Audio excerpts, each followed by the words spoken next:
ikaze abahetumisha myinshi muzanye Yesu murabuka kwishura mu maboko yatushoboye byose turaje imbere yawe tugushimira cyane bose aya masaha meza tugejeje turazi ko byavuye iwawe ko dukoranira hano mu izina rya Yesu Kristo wabitangiye urusha utangiye uburenganzira utegura imitima yacu kugira ngo ize kumva ijambo ryawe turagushimiye ko wavuze ko babiri cyangwa batatu aho bazakoraniye mu izina rya Yesu Kristo uzoza ukabana nabo wateguye byose neza utegura umutekano utegura amagara meza yacu utegura byose kugira ngo tubashe kumva ibyawe neza dutegurwe nawe turi mu mutekano wawe wakoze kutuza namwami turakushimira none uduhezagire kandi mwami ikintu cyose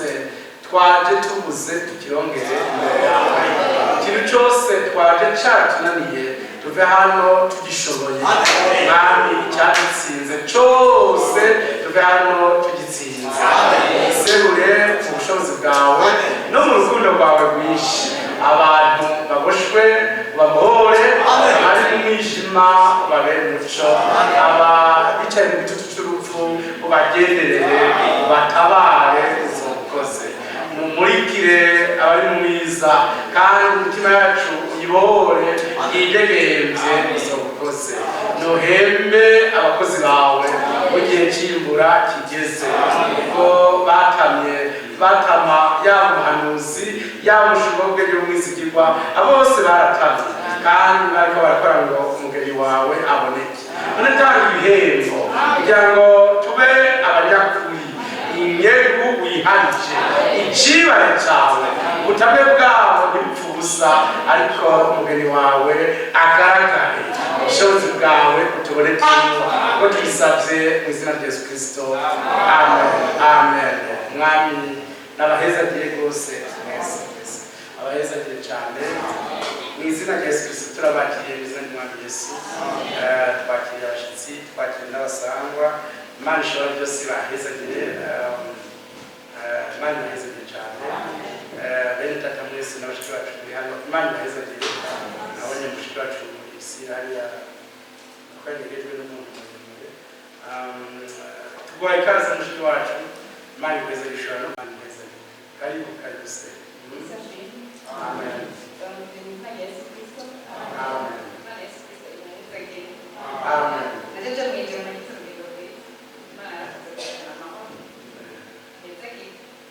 amen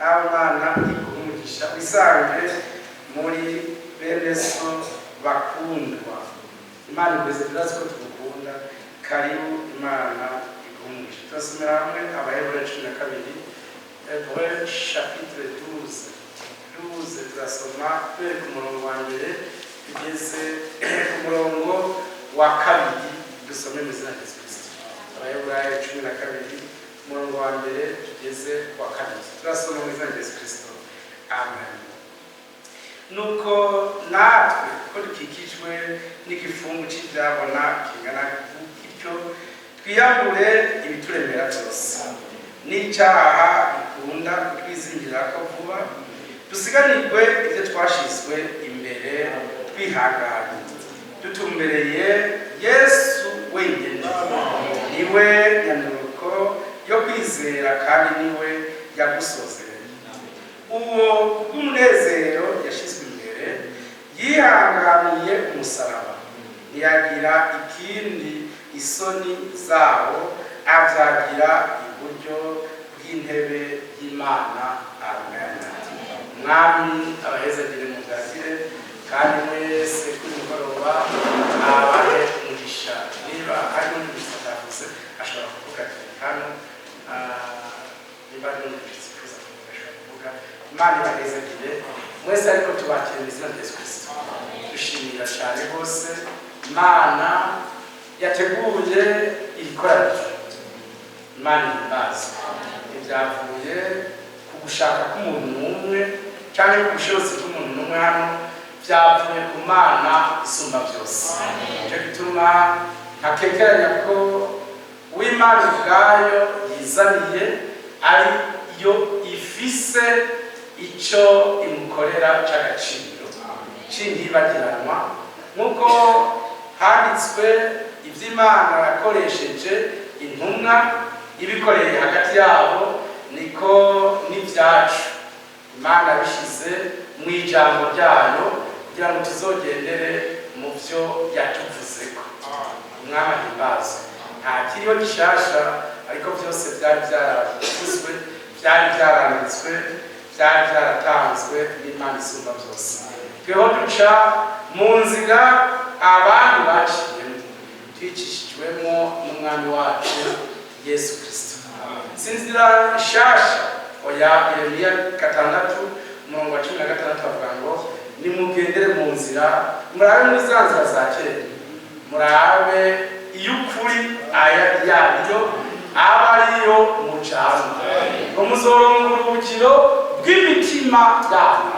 Ni kuvuga iherezo ry'uku gukorera hamwe kwacu nuko ka muntu kose gahera, Imana ikadusukamwo ubumana bwayo, tukuzura mwemu wayo, tugahabwa ikimenyamenya ko turi abana b'Imana isumba byose. Iryo herezo ry'iyi nzira, maze Umwami azocaza adutwara. Umwami ahimbazwe. Bibiliya ivuze ngo dutumbereye Yesu wenyine, niwe nyanuko. Imana ishimwe. Tunareba verse le chef, amen. Imana ishimwe. Le chef et le consommateur de notre foi. Imana ishimwe. Niwe soko yo kwizera kwacu. Imana ihimbazwe. Niwe nyanuko, niwe ibyo turimo byose bikomoka. Amen. Niwe icyo turi cyose, niwe yakitugize. Imana ihimbazwe. Muvuge amen. Imana ibaheze. Niwe yatugize icyo turi cyose, niwe twirata. Bivuze ngo dutumbereye Yesu wenyine, niwe nyanuko yo kwizera kwacu.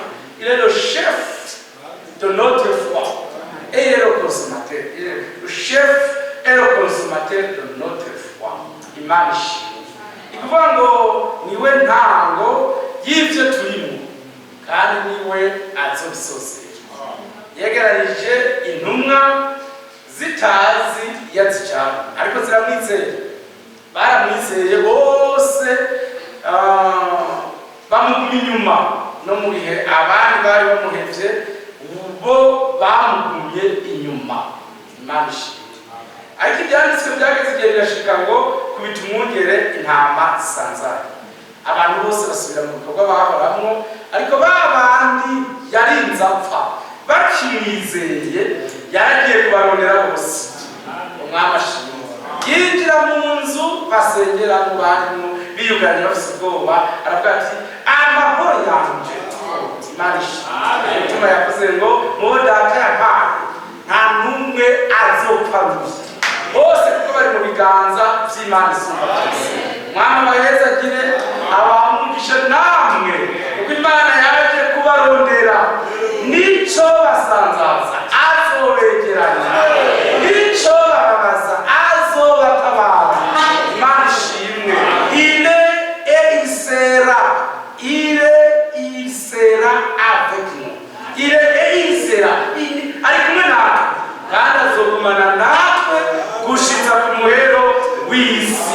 Abereye maso ijambo ryiwe iminsi yose aho riri, azoba nawe ari kugira ngo atabare abaririmo.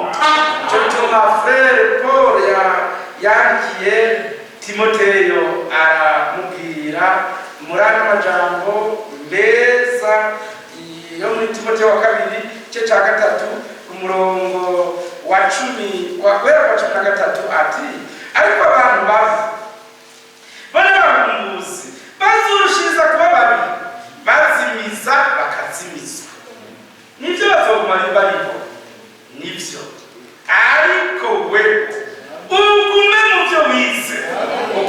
kwizezwa kuko uzi abakwigishije kandi uzi yuko uhereye mu buto bwawe wamuzi ivyanditswe vyera bishobora kukumenyesha ubwenge bwo kuzanira agakiza gaheshwa no kwizera Yesu Kristo. Amen. Imana ishimwe. Bishobora kukuzanira agakiza gaheshwa no kwizera ibyakorewe i Golgotha. Imana ni ivyandike muri twebwe no kuri twebwe no muri asambure hose ivyandike bitemera ari ivyandiko vy'Imana isumba byose ibyabereye Imana ishimwe. Reka tubisome mu mvirizi. Bivuze ngo verse 15 bishobora kukumenyesha ubwenge bwo kukuzanira agakiza, ako gakiza gaheshwa no kwizera Kristo Yesu. Amen. Imana ibaheze. Gaheshwa no kwizera Kristo Yesu ngo ibintu byose bifudike mu batoranijwe, ariko Yesu Kristo yandikwe muri bo no kuri bo ahantu hose no muri byose, que tout soit effacé mais que Jésus-Christ reste. Yesu Kristo asigare wenyine ariwe tuhanze amaso, atumature ku byo twari twizigiye, atumature ku byo twari duhanze amaso, atumature ku bintu byose twokwishimira, ariko ivyirato byacu kwishima kwacu twishime Yesu Kristo umwami wacu, ariwe aboshe imitima yacu. Umwami ahimbaza. Twebwe abariwe atuzigamira mu ivyizigiro byose, kuko ibintu byose bizokugwaho, isibiciro bizokugwaho, ariko Yesu Kristo azokwamaho ibihe bidashira.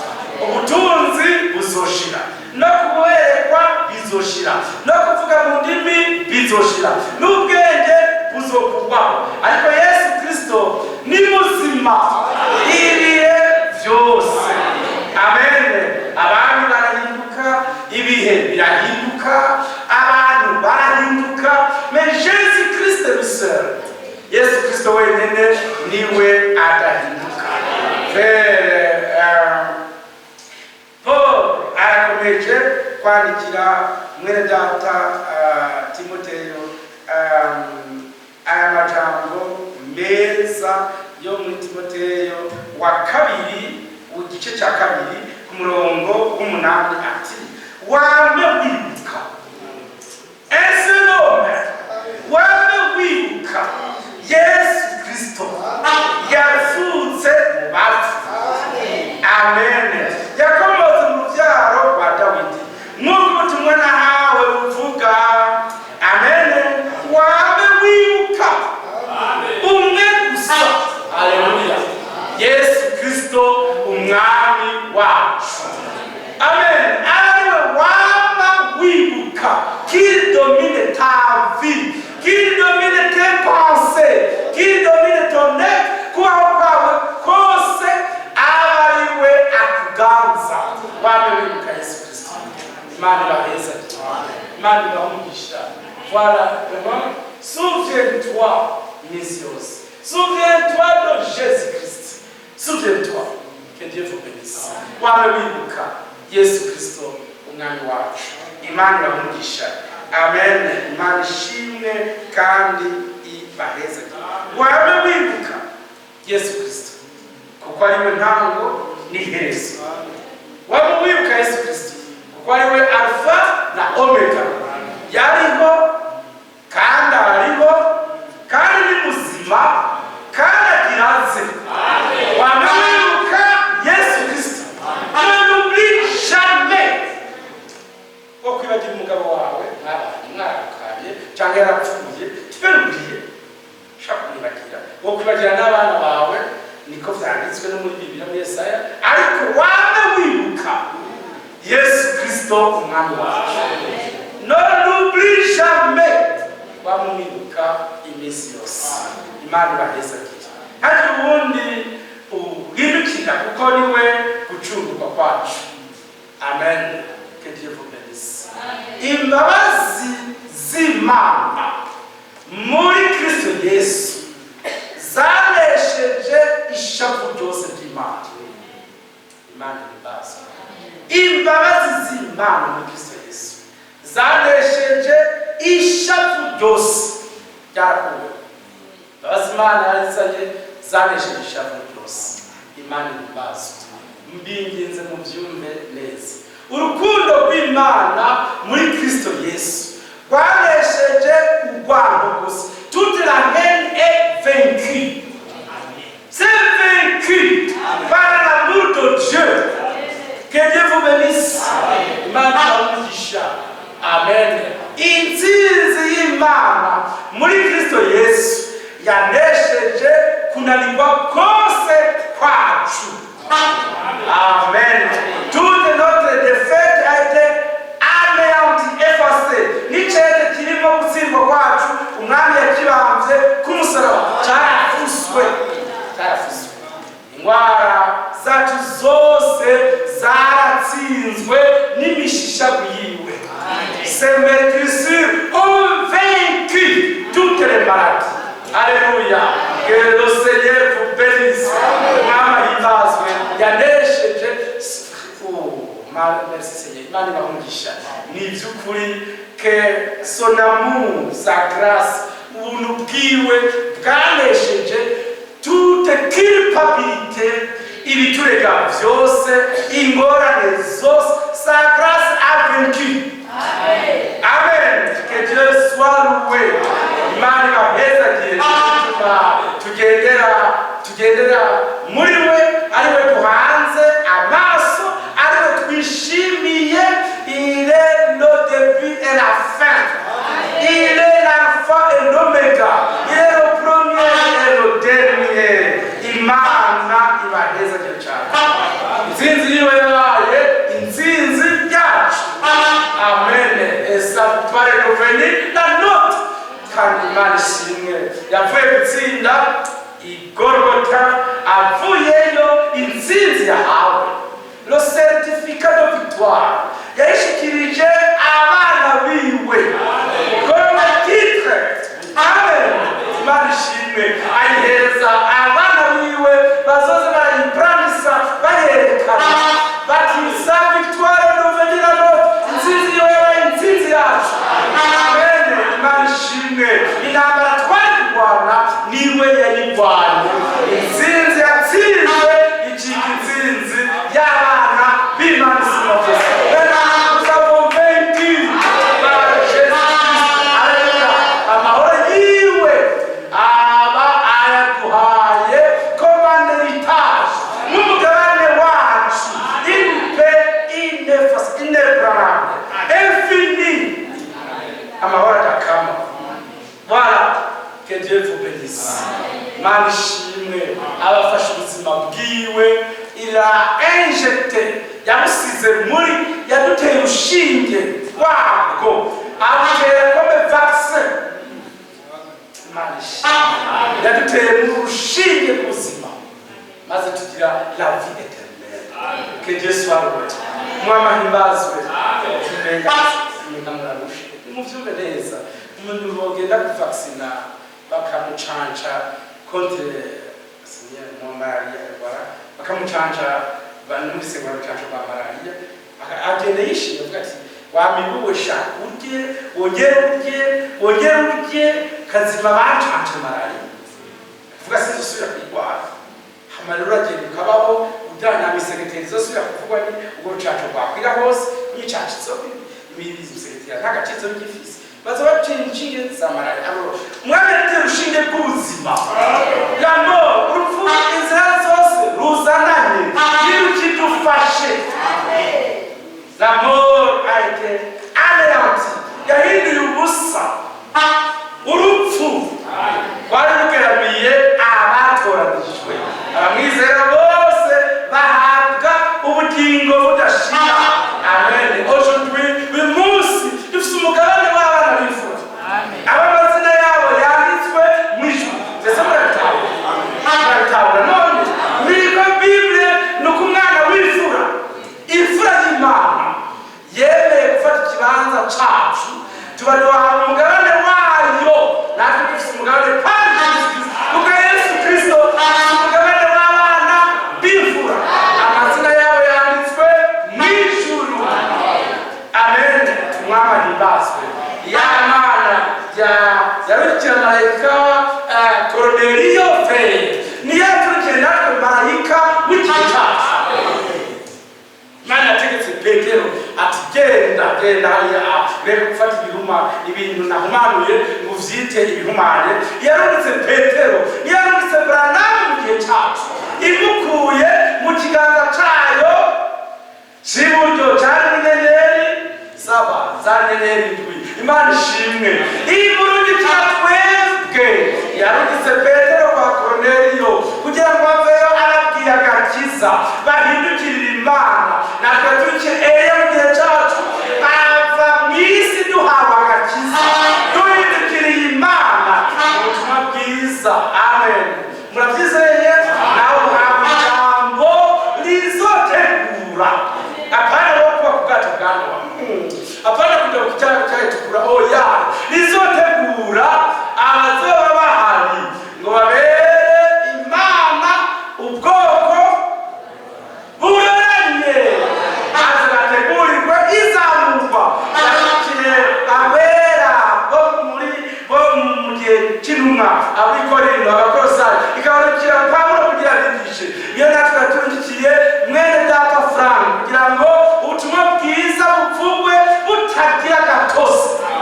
Iyo Imana yabikoze kugira ngo siramememesiye kugeza rumwe yakije ko abatutanga imbere abariko natwe idukirizaho.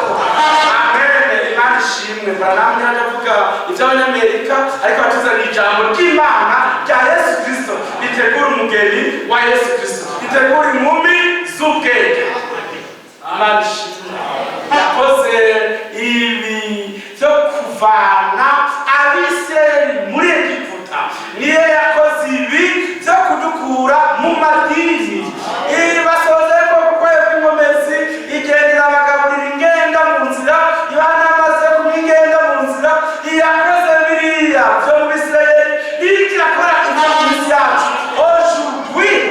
Haleluya. Uyu munsi Imana ikirakora ibikomeye kuko biriya cyari igitutu cy'Imana yagira ikore mu gukwega kwayo kwa gatatu. Troisième exode. Donc Imana yavuze ngo séparez-vous, je vous recevrai. Nzobabera so namwe muzombera abahungu n'abakobwa mwitandukane nzobakira. Amen. Natwe twahitamo n'ikintu kimwe mukora ko cyanditswe.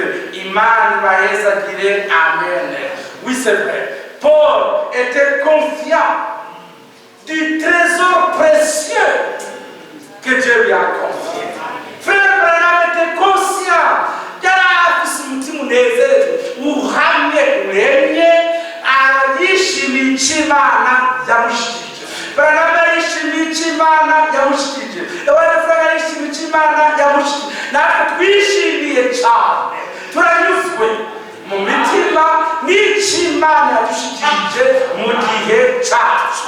Imana ibahezagire ibahe umugisha mwinshi utagabanije. Urukundo rw'Imana yacu. Amen.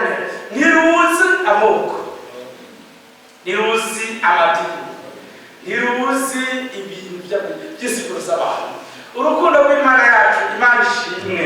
Ntiruzi imibefe ariko ruzi les vierges sages. Urukundo rw'Imana ruzi inkumi z'ubwenge. Ariko reka tubisubiremo mu nzu.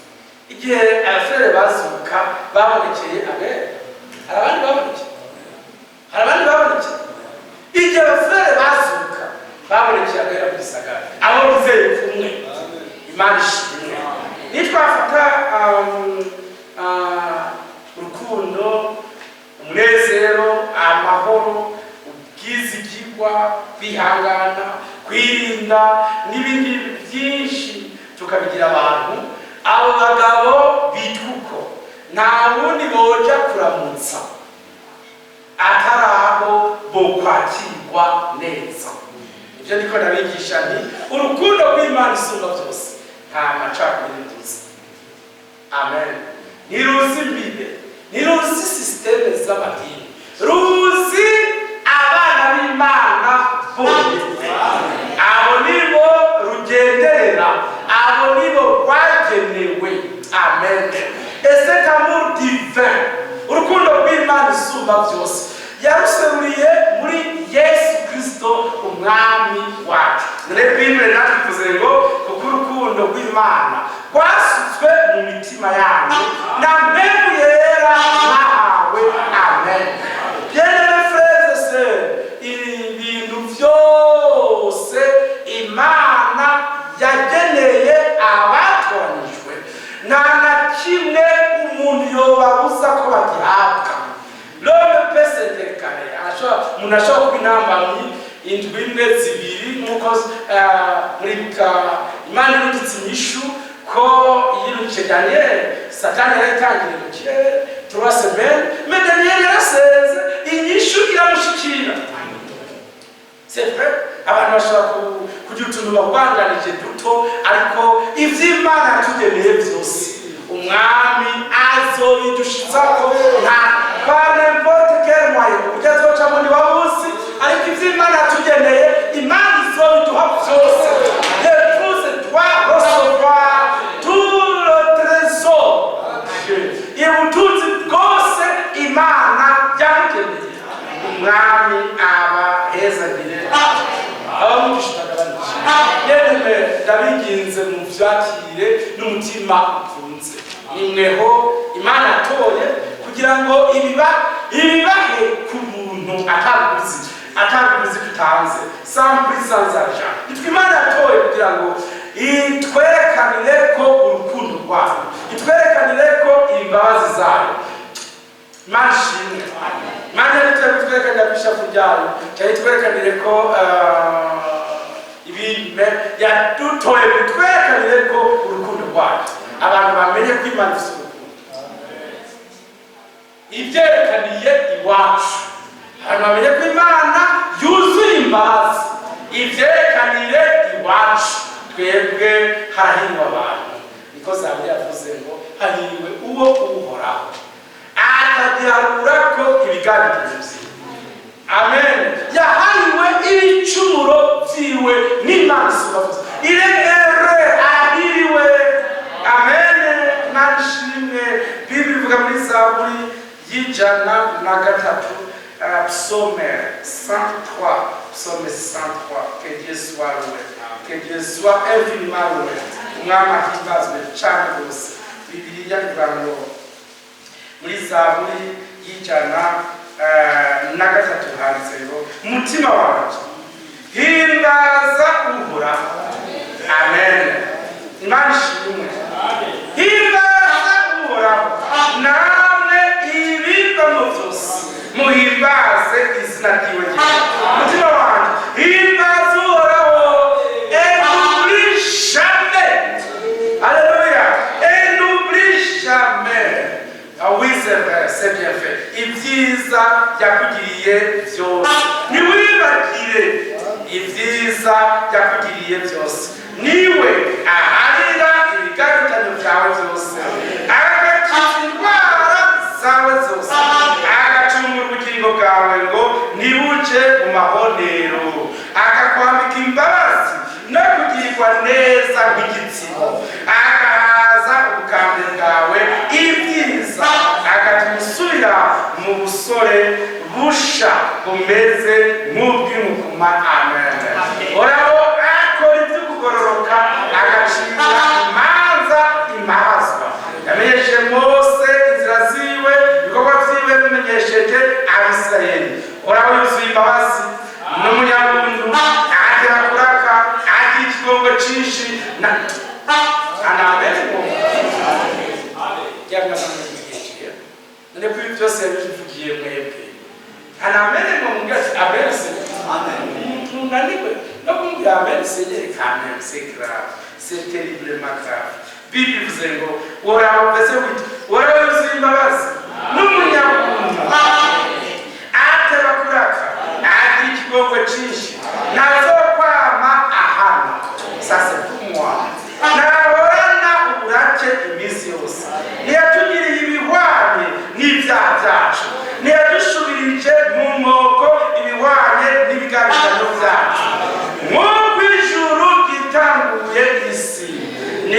ikigongwe agira abamubaha kingana. Amene. Iburasirazuba hitanga iburengerazuba, uko niko yashize kure ibicumuro byacu. Amene. Nk'uko se w'abana abagirira akagongwe, niko nawe akagirira abamubaha. Kuko aziremwa ryacu yibuka ko turi umukungugu. Imana ishimwe. Umuntu we iminsi yiwe ni nk'iy'ivyatsi, nk'ishurwe ryo ku musozi niko yamusa, kuko umuyaga ricako rikaba rishize ahantu haryo ntiyarimenye ukundi. Ariko imbabazi Uhoraho agirira abamubaha zahereye kera zikazoshitsa ibihe byose. Amen. Kandi kugoroka kwiwe kuzoshitsa no kubuzukuruza. Mbese muravuze sa justice nimuvuge amen. Amen. Semprese amen. Imana ibaheza kandi bamugisha. Verse 18 niko agirira abitondera isezerano ryiwe bakibuka ibyagezwe vyiwe. Amen. Uwo mahoraho yamangiye intebe yiwe mu ijuru, ubwami bwiwe buganza byose. Muhimbaze Uhoraho, mwebwe bamarayika biwe, mwebwe banyenkomezi nyinshi bashikisha ijambo ryiwe, kubangira ugutwi ijwi ry'ijambo ryiwe. Muhimbaze Uhoraho, mwebwe ingabo ziwe zose, yemwe basavyi biwe bakora ibimuhimbara. Muhimbaze Uhoraho, yemwe ibikorwa vyiwe vyose. Muhimbarize ahantu hose aganza. Amen. Amen. Naharimo mwagaza naharimo.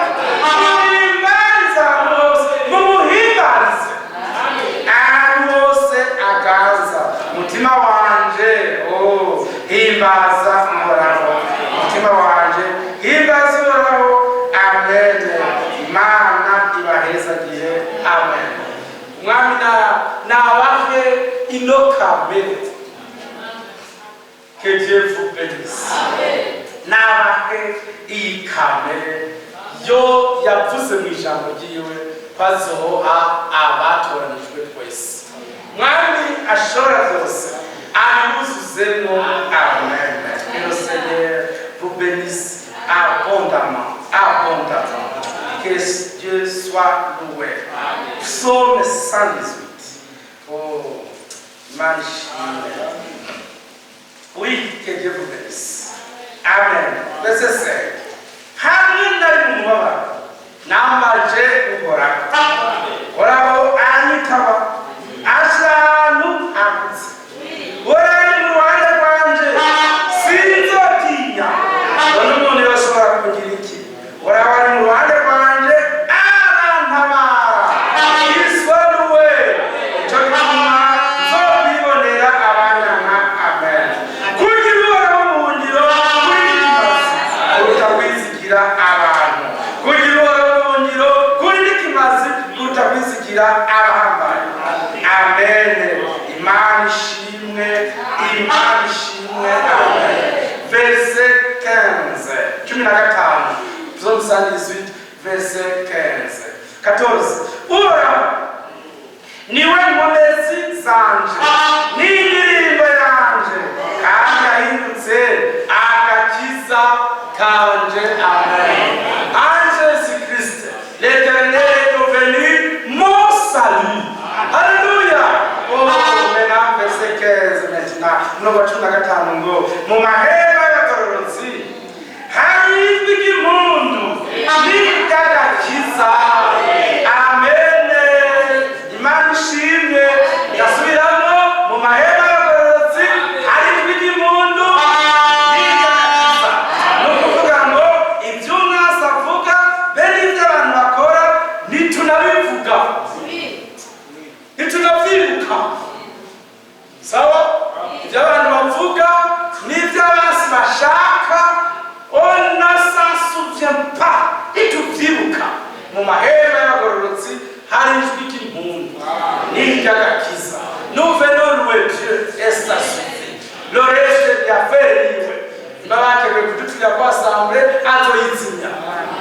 yafereye sawa nibategure kutwiba muhira azobirukana yafetwe mu mahema y'abarozi ari tubiti impundu n'indagakiza musitari n'inanga tugasemerera duhimbaza Imana twese imitima tuyerekeje igorogota aho Yesu yaturondeye amahoro no kuruhuka bidashira vy'Imana isumba byose bamashimwe.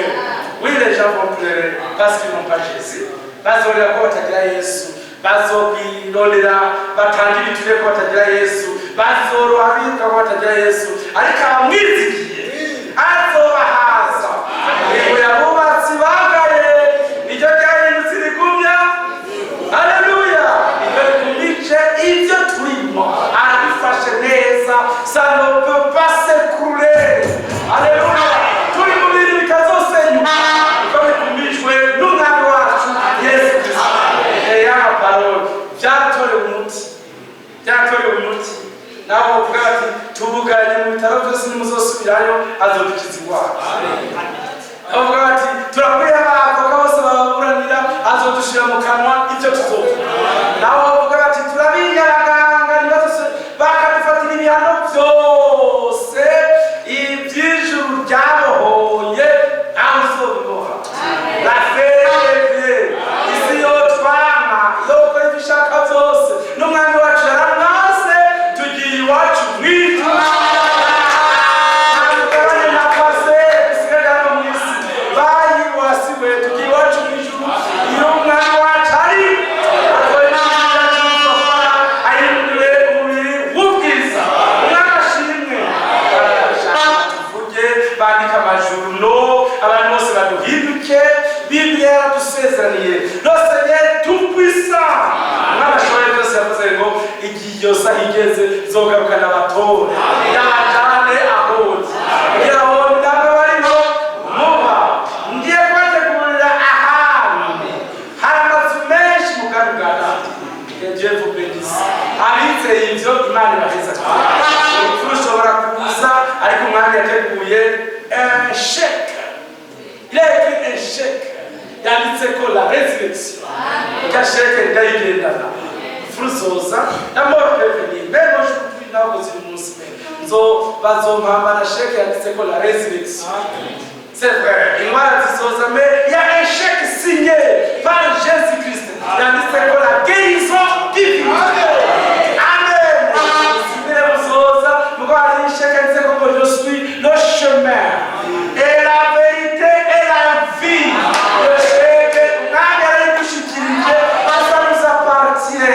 Alléluia. Bien-aimé frère, continue. Umwami wacu ahubwo naze kudutora ubwiza tutarga kutijisho umwami abitwinjize azobakoze icyubahiro kibiciwe murabukunda umwami wacu twese tuze ijwi ryacu ubyiza buri umwe wese bayobowe ashimire ubwiza yadukorera. Iwanje mwami imbabazi zawe zatsinze igihano. Oh mwami nibazwe iwanje mwami urukundo rwawe rwatsinze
waradukoreye umwami waratugendereye twari tuboshwe n'ingoyi z'urupfu twese twari mu gasho k'umwijima wa satani ariko watumoye utujyana mu mucyo wawe uduha agakiza kuzuye amen utuzuza umunezero wawe uduha amahoro yawe uduha imbabazi zawe uraturinda n'icyiza uduha mwemu wawe mwiza kugira ngo turindire mu ijambo ryawe warakoze no kubaza haleluya turagushimiye cyane kuri uyu munsi wawe icyubahiro n'inganda n'ikuzo ryawe muri bihe bihatugabira uhezagire witwararike ukize uvure abana bawe bose abandi barwaye umutima bakize abandi barwaye umubiri bakize werekane imbabazi zawe arizo ugaragariza kuri twese abana bawe twebwe umugeni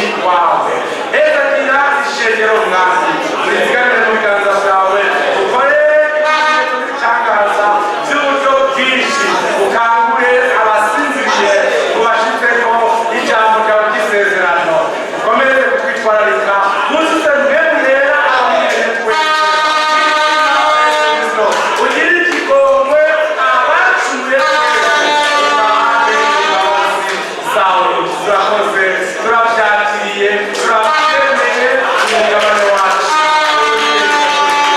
mu izina rya yesu kristo amen ubu n'amahoro mu mutima wawe nuko yesu yanyigishije kandi yagiye yanyigishije nuko ntakwiye kwitegura amen kandi ngo mu ishikiro ryacu seti kuzimu ariko ni mu ijuru imana yacu amen amen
mwidata ibawe Irene savye amasengesho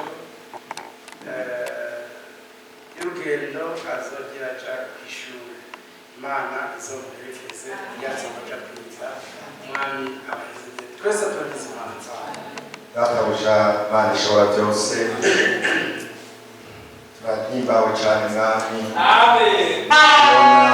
Uwatugiriye ubuntu, kubona mwami Imana ishobora byose ari twebwe wacaguye muri iyi minsi y'iherezo, kugira ngo werekanire muri twebwe imbabazi zawe, urukundo rwawe, ukugira neza kwawe, ukubana kwawe na kamere yawe. Ushika hejuru mukiza imitima yacu yaruhutse kubona mwami watugiriye neza kungana gutyo. Biraturengera iyo twiyumviriye urukundo rwawe, imbabazi zawe, y'ubuntu bwawe, twari twebwe wabitumbereje ngo biraturengera cyane. Twese tumugiye rimwe tuti nuhabwe icyubahiro.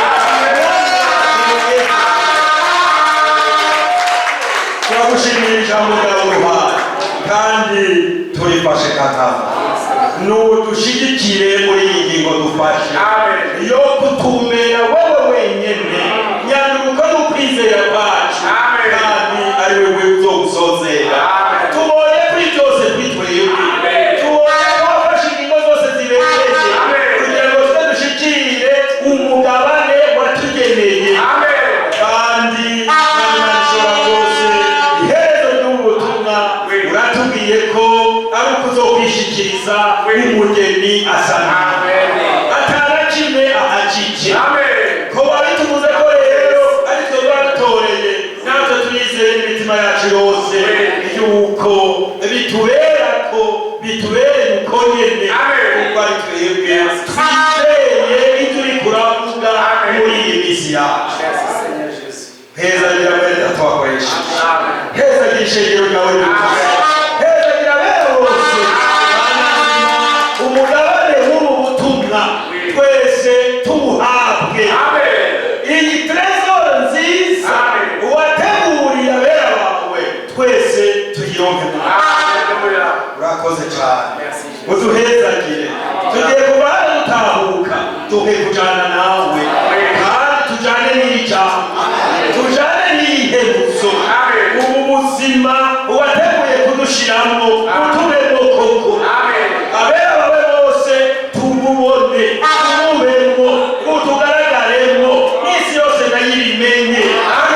Wacaguye iherezo muri twebwe ubwiza bwawe. Urakoze cyane, kiza abarwayi, ramira abananiwe, ishishamo yawe ari imbaraga zose zaherahejwe. Turavuga ko ubuntu bwawe mwami mu mbabazi zawe ariho urubanza rwatubega rwahereye. None abarwaye ntibamenye ko barihereje igorora. Abakiriya bose uhawe amaso wewe barihereje igororoka. Nta kikiriho coba kitwitambika imbere ngo kiduherane, kuko wewe wabirangije byose. Nsinzi yawe niyo nsinzi yawe. Byatunanira byose natwe twakiriye intsinzi waturongeye mu kwizera kose, ngo hagere igihe wewe n'ibisa washinze biboneka bikagaragara. Iyo nsinzi yawe yanesheje isi mu kwizera kwacu, bikahabona. Nsinzi yawe imwe wayo suwa wa munsi akavuga sizuhagarara rigaca rihagarara. Niyo ugiye kutugaragariza muri iyi minsi yawe, tuzovuga bibe, tuzotegeka bikoreke, ubwo imbere y'uko tujana uzobaza kutwereka. Urakoze cyane. Turasengera abana bacu bazosubira mu mashuri. Muri abo harimo niyubahwe Irene, harimo n'Irishura Joel, harimo n'abasigaye bandi bose tutibutse mu mazina bazosubira mu ma-interna. Mwami Mana nzima, urazobaherekeza, urazobarinda mu mayira, bazogenda amahoro kandi urazobarinda